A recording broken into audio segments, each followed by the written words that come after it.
Hey guys, I hope you're doing well this week. If you have a Bible with you, if you'll take it and turn to 2 Corinthians chapter 12. And what I want to talk to you about briefly today is something that is probably a bit uncomfortable and that nobody likes to talk about. And that is areas in our life where you are weak, where you're not comfortable in, deficiencies, or things that make us seem inferior to other people.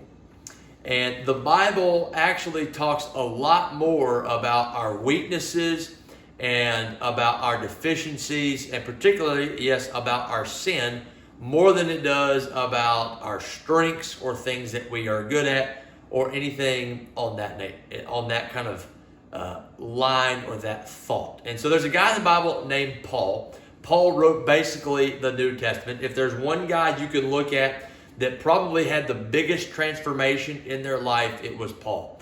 Paul used to be named Saul. He literally persecuted Christians. He killed Christians for believing in Jesus. And one day the Lord changed his life and he went from Saul to Paul. And Paul then became a great defender of the faith. And he was so in love with Jesus that it led him around the world in that day, planting churches and sharing Christ with all those that would listen to him. And so he says something in one of his letters to the Corinthian church that really had an impact on me when I was in high school, right around your age, a couple ages above you, but still resonates with me today. I was in my quiet time yesterday morning, and I ran across this verse, and it stuck with me all day. So let's read it together. 2 Corinthians 12 verse 9 says this: "But he said to me, my grace is sufficient for you, for my power is perfected in weakness. Therefore, I will most gladly boast all the more about my weaknesses, so that Christ's power may reside in me. So I take pleasure in weaknesses, in insults, in hardships, in persecutions, and in difficulties, for the sake of Christ. For when I am weak, then I am strong." Now, most people think in the Bible that Paul had some sort of physical deficiency. Most people think that he had terrible eyesight, almost to the point that he was physically blind. And the Bible says right above that he prayed over and over and over again that the Lord would deliver him from that, but the Lord chose not to do so. It wasn't within his will. And so Paul is able to write a lot about his weaknesses. And so Paul was, what we know from church tradition, he was a short guy. He wasn't an athlete necessarily. He was more on the intellectual side. He wasn't a big buff guy, right? And so if you can imagine this kind of the shorter guy, think of like a scrawnier type of dude that has poor eyesight, is probably not the character we would all pick first to play kickball on the playground. It's probably not the guy we'd select first to be, on the first team all-Christian team, right?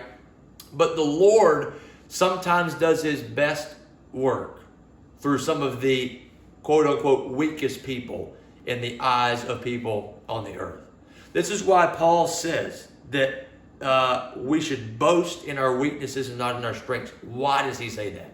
Because it's God that shines through in our weaknesses. You see, the temptation for us is when we excel in our strengths and we excel through our giftings, that we can take the credit and we can take the glory. Whereas in our weaknesses, it's only God that gets the credit. It's only God that gets the glory. Now, what I'm not saying is that you don't focus on your strengths and you don't excel in those. I think the Lord can reward you in that aspect too.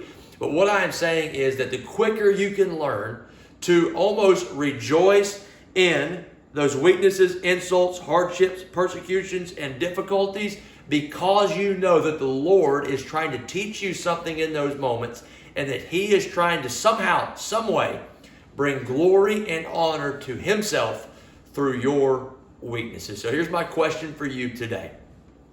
I want you to talk to someone, text them, FaceTime them, call them, talk to them in your small groups. Here's my question.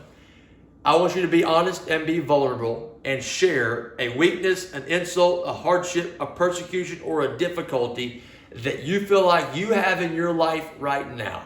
And then explain how you think that the Lord is going to use that to bring him honor and to bring him glory in your life. Let's work on our weaknesses and turn our weaknesses to the Lord so that He can be glorified.